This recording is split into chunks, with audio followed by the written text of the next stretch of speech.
Who should the Indiana Pacers take in the draft? That's the question. This is part of our NBA lottery series. We're doing this for every single team in the NBA lottery. Greg Waddell, Carter Elliott, Sleepers Media, here with our NBA expert, Nima, and we are breaking it down one by one. The Pacers sit at 6th in the NBA draft. A lot of stuff has to fall their way to get one of the big boys in this draft. A lot of people think it's a 3-player draft. Some people would say it's a 4-player draft with Jaden Ivey. Not a lot of people are saying it's a 6-player draft. So some needs, some evaluation will come into play for an Indiana organization that I think a lot of people feel like could be playoff ready and has some things to like as far as the Tyrese Halliburton acquisition goes. Jaden Ivey, I'll just throw this out there, played his college ball in the state of Indiana. We want to go conspiracy theory stuff here. Nima, you threw out, if we were doing this as a formal mock, we should assume Jaden Ivey has not been picked yet. Is that because you want him to fall to Indiana? Not because I want him to fall to Indiana, although I really like the pick. And if I were to make the pick, I would say Indiana for Ivy. But no, I think it's because, like we said in the Kings one, the Kings are going to king. They're probably going to do something stupid, which in my opinion is or probably not stupid, but just like pick a guy who they shouldn't be taking at 4.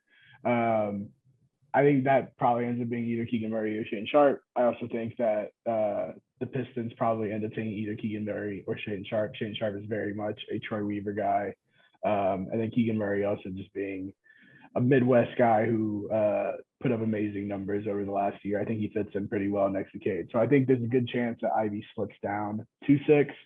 I think that Indiana is a great place for him next to Tyrese Halliburton. We said in the Kings one, De'Aaron Fox and Tyrese Halliburton. I think with Halliburton running the show and not De'Aaron Fox running the show, aka in this case, Jaden Ivey, although I do think Jaden Ivey is a little less headless chickeny, even though he still kind of is a headless chicken, and he can probably shoot a little bit better than De'Aaron Fox. But I do think that with Halliburton more running the show in Indiana, especially with the pieces they have around them, I think it sets up Ivy pretty well to kind of not have to worry about running the show as much, which was a big problem for him this year at Purdue, and kind of cost him a couple games. But also it gives them a pretty dynamic backcourt moving forward. I think they'd have one of the best young backcourts in the league over the next couple of years. So I look at this Pacers roster. I see a lot of shooting. I see a front court that suddenly feels a little more open after being squashed when they had Sabonis and Turner together. Really the only spot I feel like I see like a desperate positional need would be like a hybrid bigger type wing. Like they got a lot of guards that are like 2s that have to play the 3 right now, like Buddy Hield, Chris Duarte. I get like Ivy, to me, if he's best player at 6, like a lot of stuff makes sense there. But I'm kind of talking to myself, if Keegan's there, like, don't you just plug and play him and he's super productive and he can shoot next to Turner, next to all these other shooters. Like, I feel like that might be a more win now move for a team I could see back in the playoffs quickly. Carter, what do you make of this? Would you draft for fit if you're Indiana at this point?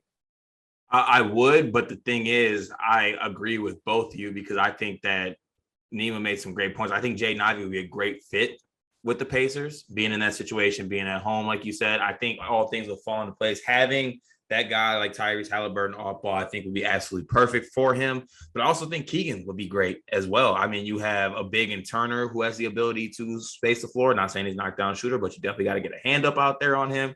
You have Keegan Murray, Tyrese Halliburton. I like Chris Duarte. Buddy Hield's a shooter as well. You got some things working there. And like, I don't know, the Pacers just feel like a team that's going to take a safe pick, and not to like downplay Keegan Murray, but like he's probably the safest pick in this draft. At worst, you got a guy who's 6'8" and shoots 40% from 3, and you don't have to worry about him staying up past 10 p.m. Like, you're good. So we talked about AJ Griffin at 4 for the Kings. He's a guy I would also consider, like, I think he fits their mold of just a bunch of like off-ball shooters, but he's a little bigger pause and could play next to all these guys. I just worry, like, if they did take Ivy, what happens with the quartet of Brogdon, Halliburton, Hield, and Chris Duarte? Like, not that you take the best player, you don't worry about those guys, but like, between those 5, isn't somebody getting squashed and they still have to play? I think Brogdon's on the wing. I think Is he gone? Brogdon's out of there. Yeah. I like, it doesn't make sense. I think you want to move a little bit younger. I think you want to give Halliburton the ball. Brogdon, shout out him for doing a lot of stuff for the NBPA, but he very much seems, from what I've heard, and also just from like the last couple of years, like he's a bit of a selfish guard. Like he wants to run the show, and I think Halliburton is the person that they should be giving the keys to, whether you want to win now or not. I think he's the best player on that team. I got to see Indiana in person in Brooklyn. Halliburton had a near triple double in that game. I think he had like 19, 13, and 9 or something like that. Killed Brooklyn's lineup. I remember I texted ML right after that game and I said Brooklyn can't stop Halliburton at all. I'm pretty sure the Nets won that game too, but they couldn't do anything to prevent him. Granted, that's Brooklyn and they can't play defense, but I do like Halliburton a lot. I think he needs to run the show in Indiana, and I think if you want to run the show with him, that means Brogdon's got to be gone. I think you can fulfill that like wing role that you say that they need to get with whoever you can get back from Brogdon. But I do agree that if Ivey's off the board, Keegan Murray makes the most sense. I just don't want to see O'Shea Brissett in a 35-minute role for this team. I disagree with you. I think O'Shea Brissett should keep playing like 30 minutes. I love O'Shea Brissett. I like him, but I like him way more if dog. he's a gunner off the bench than like the only 4 on He the was roster in right he was now. in my psychology class freshman year, never showed up. I like that. I'm buying all O'Shea stock now, but I also that's how you know he's a real player. Yeah, true. I also got to take this time to say some apologies to Tyrese Halliburton because I would 100%. I want him over Killian Hayes, and I said some pretty choice words about Tyrese Halliburton, and there's definitely some tweets out there. Probably got to delete those. I'd like to counterpoint you though, because if we had drafted Tyrese Halliburton and not Killian Hayes, we probably don't have Cade Cunningham right now, and we're probably a much worse franchise still. That is true. Thank you for what you've done, Killian. Now you've done your part. Go. So if you Go. Emma, you talked about how Malcolm Brogdon's been a little selfish. Indiana fans, boy, if you love selfish guards, do I have the player for you? If Tyrese Halliburton needs to have the keys to the car, Jaden Ivey is going to kill himself by November if he has to play in that backcourt. He will pout. He will have mental health breakdowns. No, it'll make it easier for him, Greg. It'll make it easier. I really don't think it will, man. I really don't think it will. I think I don't know. I guess Halliburton. You don't think going playing next to Tyrese Halliburton just maybe a smidge better than Sasha Stefanovic? Yeah, of course. Who the Pacers did work out, by the way. I guess he's gonna be a good NBA player. I think that's just a word flip for me, though. It's a word flip because if I can't just let a Joey Hauser joke slide right. He said Sam Hauser. Respect the man. He's in the NBA Finals. If you flip a word in that, I can get behind the Ivy Halliburton pairing. Like the problem to me is I think Ivy needs to go somewhere where they treat him like the number 1 option, even if that's not necessarily true. I think his ego needs that. But that doesn't give us the best version of Jaden Ivey though. That's also 0 teams. Yeah. Actually, he could definitely get the keys for the Rockets. Nah, Jalen Green. Sorry. Oh, yeah, true. Man. I mean, he's not going 1, but I think he might have the keys in Orlando. I guess what I'm saying is like I would be worried about him. Over Suggs? Yeah. I think if he ends up on a roster like the Pistons, for example, where there's a clear guy who needs to be the one for that franchise to be anything, I think there's friction there. I guess like in Indiana, I don't think that would be the case with Halliburton. Even if the Pacers want him to be the guy, like, does anyone really view Halliburton as like a potential top 10 player in the league someday? Maybe, I don't know. Maybe NBA Twitter does, but maybe optically Jaden Ivey wouldn't view it that way. So it'd be fine because I think Halliburton can play with anyone. I just don't think Ivy can play with anyone, if that makes sense. All right. That's enough Jaden Ivey bashing for me. I apologize on that. Last question here. We talked about the top 3 and how like, people have their preferences. What we think will happen may not necessarily happen. Do you think the next tier after the top 3 is like a pretty compact Keegan Murray, Shaedon Sharpe, Jaden Ivey? And those 3 have sort of separated a little bit from all the other names below them? Nima, you're shaking your head. No, I think Ivy should still be 4 pretty comfortably, but I do think that group of guys is expanded a little bit. I think Like, yeah, I do think the next three does seem pretty consensus. Murray, Sharp, Ivy, but I do think there's a few guys that can slide into there. Jalen Duren for one of them, AJ Griffin, Dyson Daniels has gotten top five hype. So I think any of those three guys, Benedict Mathurin as well. So any of those four guys could potentially end up being in the top six.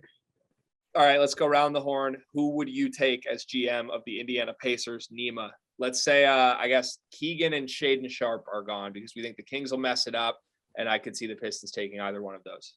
Yeah, I'm going Ivy for sure. The fit makes sense. He's an Indiana boy. I think that you keep him home, and maybe that's what keeps him from pouting. You know, he's home, he's comfortable. Mama's down the road.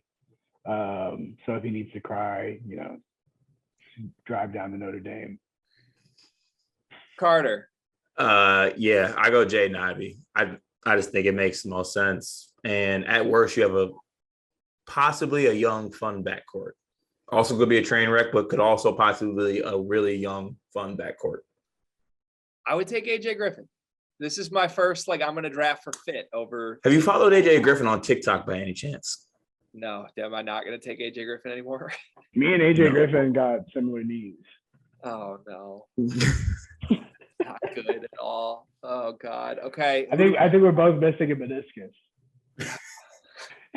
Who do we think they'll take? I guess this one, let's not say Keegan and Shaden are off the board. Who do you think will be there? I think it's either Ivy or Keegan. All right. You got to pick one, Nima. Well, I mean, I don't know who's on the board, but who do you think will be on the board? I think, either of them. That's not how this works. You're our expert. Come on. I think our mock so far has been pretty true to what I think is going to happen. I think Keegan's going to be off the board before Ivy, so I think Ivy goes 6. All right.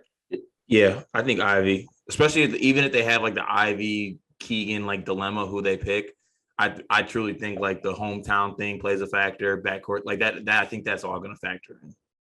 Miss Ivy got Carlisle on speed dial already. Yep. So yeah, she probably does. I'm once again alone here, but I think Ivy is going to go in the top 5. I think that might be the mishap that sends Paolo out of the top 3 that I talked about in a different video.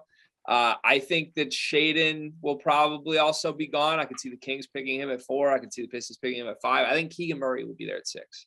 I think that's the best fit, and I think the Pacers will gladly swoop in and take him. Big Ten boy stays in the Big Ten. That is our breakdown of who the Pacers should pick. We are clearly very torn. Good luck to Pacers fans that it goes a little smoother in your war room.